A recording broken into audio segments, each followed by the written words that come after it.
People who have surprisingly woken up admitted into hospital. What happened?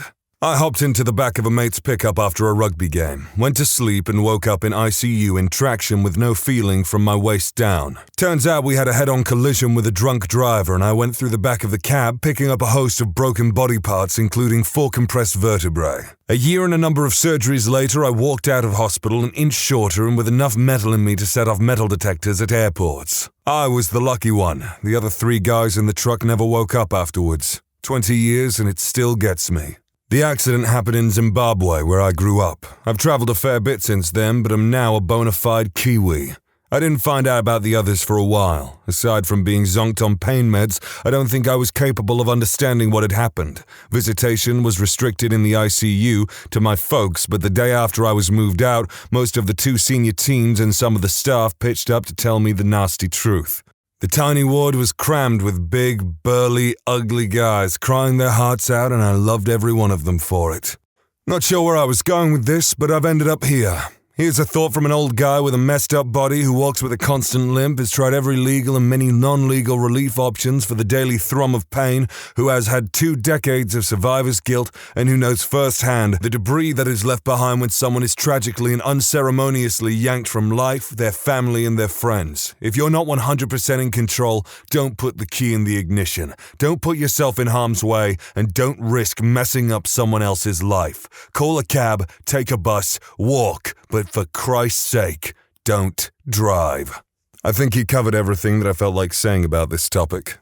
18-year-old me got super wasted on SMIRNOFF watermelon vodka at some little club in Clearwater, Florida. Apparently, I fell off a bar stool and busted my head. When I woke up, I wasn't even sure what state I was in. I accidentally called my friend's mom in North Dakota trying to get a ride to somewhere other than the hospital. A decade later, and I still can't drink anything with that watermelon flavor.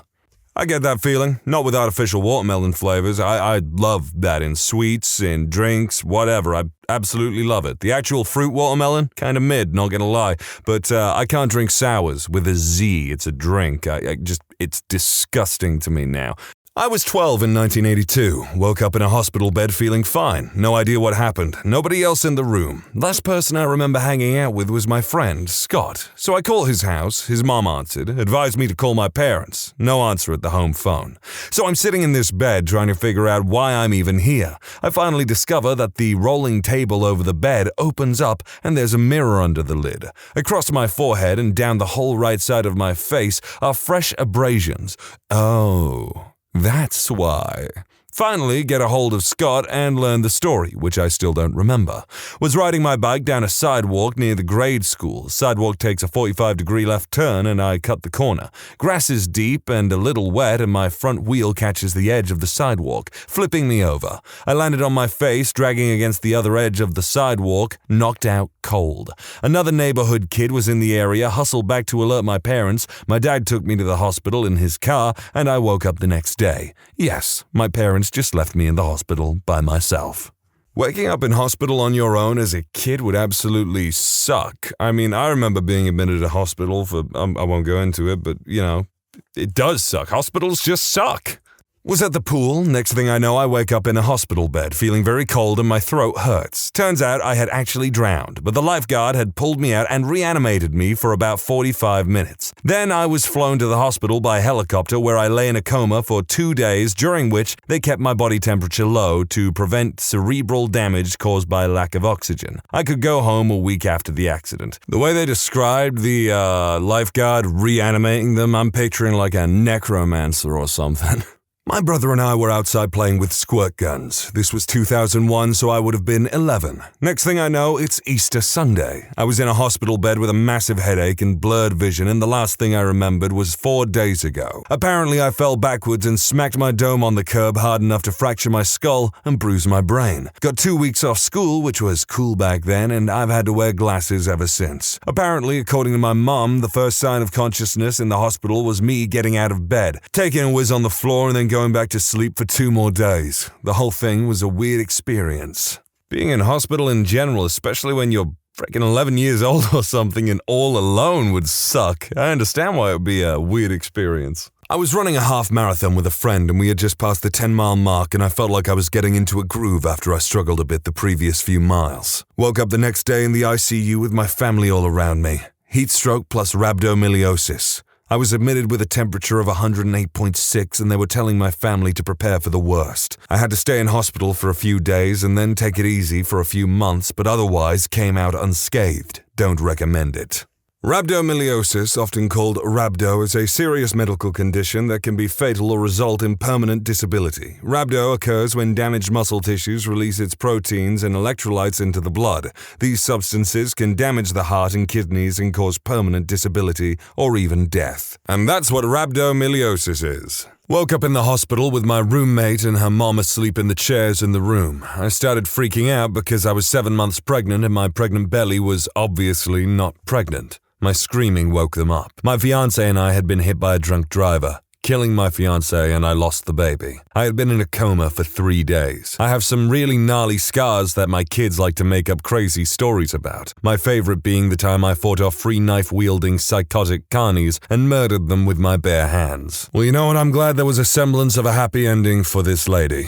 I was 16 and hit by a Ford F-350. I am a tiny human, I'm under 5 foot, and this truck hit me going 40 miles per hour when I was in the crosswalk. The hit launched me across the entire intersection. I don't remember anything 20 minutes before until 10 days later. When I finally woke up, I had been in a coma for 5 days. Both my lungs had collapsed, I had 3 blood transfusions, a chest tube to drain the internal bleeding, 3 surgeries, and the whole left side of my body broken. I couldn't walk and my vision and memory had been damaged. It's been 6 years and I'm doing great now. You wouldn't even know anything happened to me except I have memory issues and arthritis. But I like to think I came out on top in this situation. I think they did as well. I was at a party with a friend in some college town. The street we were on had these 3-story apartments built side by side. The whole street was partying, even on the roofs. We got separated and it was time to go. We don't live in that town. Anyways, I see an ambulance going down the street and I knew it was for my idiot roommate. So I followed the ambulance and sure enough, he was laying on the ground barely conscious. He tried to jump from one building to the next and didn't even come close. Luckily for him, his head broke the fall. A few weeks later, he finally asked, "Oh yeah, hey man, that night we went to Lawrence and I woke up in hospital. What happened?" Yes, it was Lawrence, Kansas. I don't know the street. It was 2001 or 2002. Yes, he did have a concussion. He was fully unconscious for a couple minutes and everybody thought he was dead. They said he was laying there with his eyes open, unresponsive. It wasn't until someone dumped a bottle of water on him that he was roused into a semi-conscious state. Other than having chronic headaches for a month, he was fine. Glad everything worked out, but what a stupid prick.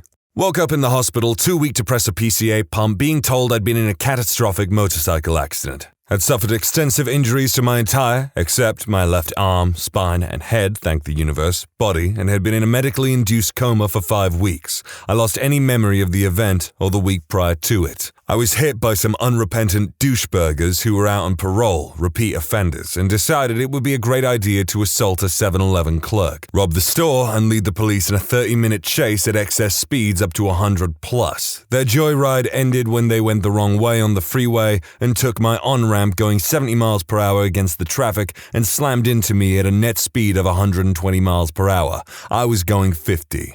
We know all this from the police report. I never had a chance since the on-ramp sloped up, then back down to enter the freeway and I hit these guys at the crest of the hill. Never saw them. The impact sliced through their engine block, so they ran on foot after that. The police recorded their statements after being followed by helicopter and being apprehended as, "What you arresting me for?" They got 9 and 5 years in a plea deal and I was notified when they were each let out after serving less than half the sentence. Please note they were 100% sober, knew they hit me, and they left me to die. I'm a generally compassionate person, or at least I try to be, but I hope their lives are a living hell and that they live a long time. I hope they never get the chance to hurt someone again, but I fully expect that that's what they've done. For my own mental health, I'll never try to find out what's become of them. This was over 10 years ago and I have a good life now. Loving GF, a mortgage, a super smart border collie, everything I ever wanted. Although it's been a serious struggle. I didn't get any money except for $50K from the Victims of Violent Crimes Fund, plus, remarkably, their auto insurance. My medical bills were $3 million plus, but I was insured, thankfully, since I just started the job 6 months prior. I used that money in my hospital/recovery time to get my MBA and have worked hard as hell to move up in my new career since I knew I had to change. I'm not very agile anymore. I'm still severely and permanently disabled. I'll never run again, nor have any real balance. I need a cane and lost the use of my dominant arm, but I'm lucky since I still have my faculties and look relatively normal. I don't own a motorcycle anymore and will never attempt to ride again. You need 100% of your physical faculties as well as mental to do it safely. I don't blame my motorcycle at all. I miss riding and probably wouldn't have fared much better in those speeds in a car. If you ride and are reading this, please make sure you buy the best safety gear and wear it every time. I'm only here today because I did, and no amount of skill would have saved me from being in the exact wrong place at the exact wrong time. I was wearing a Nolan flip face helmet, $300 at the time. Thank you, Nolan, for your outstanding quality and commitment to safety. I still have the helmet, and it's scratched and cracked all the way through. That could have been my skull. I agree with your sentiment. Screw those guys, but I do believe you would have fared a lot better in a car.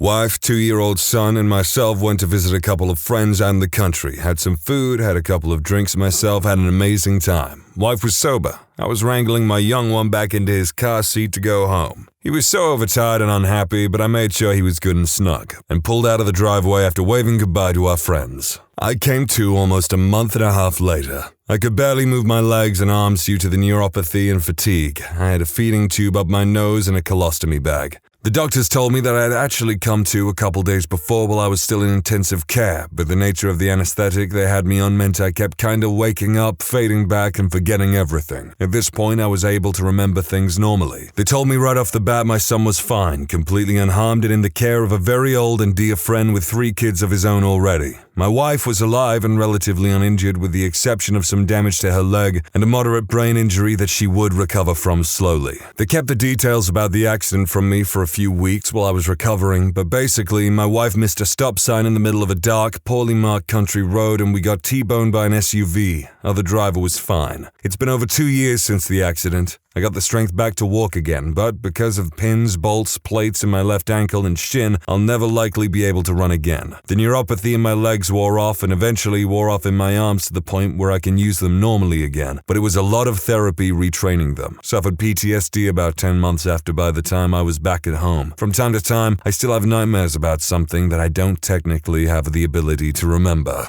That is just downright scary. Smash cut to a month and a half later and you don't remember anything, but you're getting PTSD-driven nightmares about it? Not me, but my girlfriend's sister jumped out of a window Tuesday morning. She's schizophrenic, so there's other issues there besides just trying to self-delete. She's still sedated and hasn't woke up. Broken vertebrae in neck and lower back, but they don't think she's paralyzed. Slight bleeding on the brain that they're relatively sure didn't cause damage. Busted ribs and torn up lungs they had to remove part of yesterday in surgery. Some other broken bones, etc. They have her sedated/unconscious to prevent her from moving due to the broken vertebrae. I wonder if she'll be disappointed when she wakes up later in the week. On the plus side, her parents are having a Cambodian guy come in to do an exorcism, so that's going to fix everything. Love her, but her parents are something else. Old school Vietnamese. Maybe this is just me, but I imagine she was exceedingly disappointed when she woke up.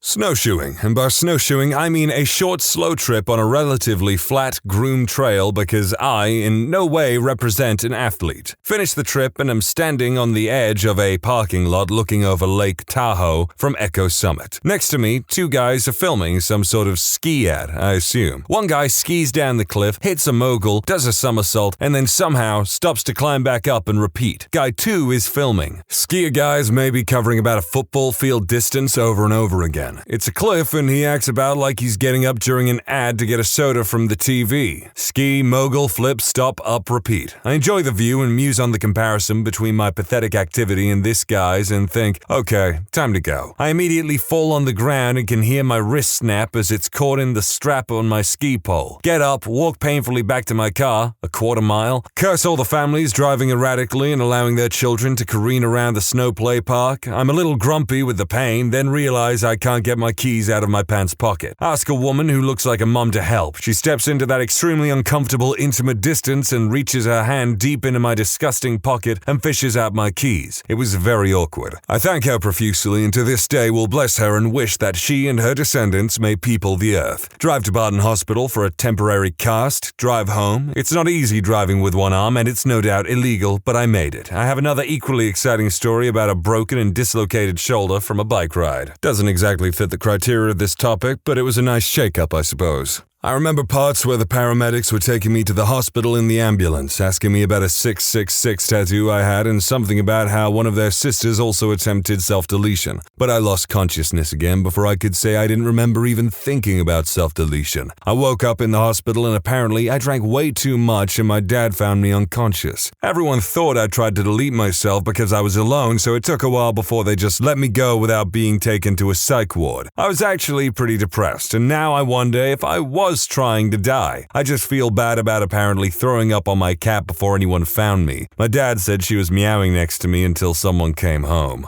Not gonna lie, I almost lost it when they mentioned that they threw up on their cat. But I also have to commend that cat for its level of loyalty. TLDR, woke up from a coma with fungal pneumonia, spent about 76 days in CCU, had left lung removed. I might have a story that fits in here. Happened about 3.5 years ago. I'd been kind of sick with the flu for a few weeks. Couldn't seem to shake it. I'd get a little better, then a bit worse. This was right before Christmas 2012. That year, Christmas Eve and Christmas was on a Monday and Tuesday. So I was just pushing myself to get to that sweet 4-day weekend, thinking I'd just relax and that'd get me past it. So I rested hard all weekend, wasn't eating much, just stayed in the easy chair. The day after Christmas, I still wasn't feeling up for work. I was still at my folks' house for the holiday, so my mom being my mom was all, if you're too sick to work, you're going to the doctor. I didn't have insurance at the time, so I hadn't been. Went to one of those urgent care places instead. I was there for a little while, don't remember much around this point. I remember we left after a while, then waking up in CCU about 12 to 14 days later. Turns out I have the beats. Now, I hear from a lot of people that this is how they find out they are diabetic, either very low blood sugar or you go into DKA and get flu/pneumonia. This is where my story takes a house-like turn. Most of the following info I got secondhand after the fact. When leaving the urgent care place, apparently my mother had been told to take me straight to the ER. She got me to the closest one and they took me right in. Didn't even wait on the paperwork. They knew right away about the DKA and pneumonia, but something else was wrong. They did MRIs, ran blood tests, checked for strokes, heart attack, about everything. Something was still off and they didn't know what. I went into respiratory failure that evening and they had to put me in a coma and on life support. They sent the blood to the labs. Now, in-house, they get results back in a few hours and try something else, then run another test and try something else. I'm not sure how accurate that is for most situations. In my case, they had determined there was an abnormal kind of infection in or in addition to the pneumonia. The culture had to grow for 10 days for them to see what was in my blood to make a solid diagnosis. So the data came back and the infectious disease doctors working on me spent several days poring over everything she could find to learn what it was. She found a picture in an old textbook of a fungus called rhizopus. Once they figured this out, they were able to find a medicine that could treat it, though it'd be a 13-week course of intravenous treatment and it was highly toxic just for kicks. So they pulled me off the sedation after 10 days and it took me a few days to wake up. Apparently, they told my folks to start planning my funeral, so that's creepy. When I woke up, they started the treatments the next day. I wasn't out of the woods yet, though. After I woke, the pulmonary doctor did a brachioscope to see my lungs. She said they looked like they were full of pink fluff, like cotton candy or pink marshmallow fluff. That was on Wednesday, January 9th, 2013. She did another scope that Friday and said it looked less inflamed, so that was great news. And she said she'd do another on Monday. The weekend passes. She comes back and runs another. This time, when she put the tube in, apparently a sweet odor was released immediately. My mom says she said, "Do you smell that? Something smells sweet." My right lung looked even better. My left lung, well, she said looked black and green and spiky, so that's a bad thing, I guess. The lung had begun to die. This is a part I remember for myself really clearly. I woke up from that procedure and the nurse told me to wait a moment and left the room. She came back with the pulmonary doctor, a surgeon, and my mom and dad. Oh gee, Mom and Dad have been crying but are smiling through it. That's not a good sign. The surgeon explained what they found and said we pretty much have two choices. We can do surgery and remove your left lung, and you have about a 50-50 chance of surviving, or we can keep you on the medicine and do everything else we can for you. Now, even being all doped up and half asleep, I knew that meant praying for a miracle and making me comfortable while I died. Now, I'm a Christian. I have faith in miracles and such, but I also believe one of the greatest things we have as a species is a brilliant and curious mind that has led to such things as music, art, bacon, and medicine. So I'd be a fool, in my opinion, to ignore the advice and help of the fine doctors and nurses in front of me. And to be honest, I remember thinking to myself in that moment, I've never had a major surgery. It'll be interesting if I come through. So I wrote surgery on the little marker board I had since I couldn't speak. I had surgery the next morning where they removed my full left lung. Afterwards, I remained in CCU for a total of 76 days, 99 days total in the hospital. I still had to run the full 13-week course of that medicine. I had a lot of rehab and therapy for months after. A lot of it dealing with the extensive muscle atrophy in my legs and arms and pretty much everywhere. 3 years later, I've much improved. I lost a bit of mobility in my feet, both from the atrophy and the diabetic neuropathy. My stamina isn't what it was, obviously, as my oxygen capacity is about 55% of what it was, we think. At rest, I still can hit about 95 to 97% blood saturation, which is normal. At moderate to heavy activity, it drops pretty fast. Still working on improving that. Got a good job, got a girl. Overall, things are actually a lot better than it was before. Nothing like almost dying to spice up your life. I feel like I emphasized the fine doctors and nurses a bit too much. It made it sound like they were all kind of sexy. Like everyone else on here, I'm glad things mostly worked out and there was no loss of human life in these. I can only imagine what it would be like to just wake up and it's like, oh damn, like what happened to me? It'd be very interesting, of course, but it'd be scary as hell. Actually, on that note, I do remember being in hospital, going under anesthetic, and then waking up like 2 days later or something. Of course, in comparison to a lot of people on here, that is absolutely nothing.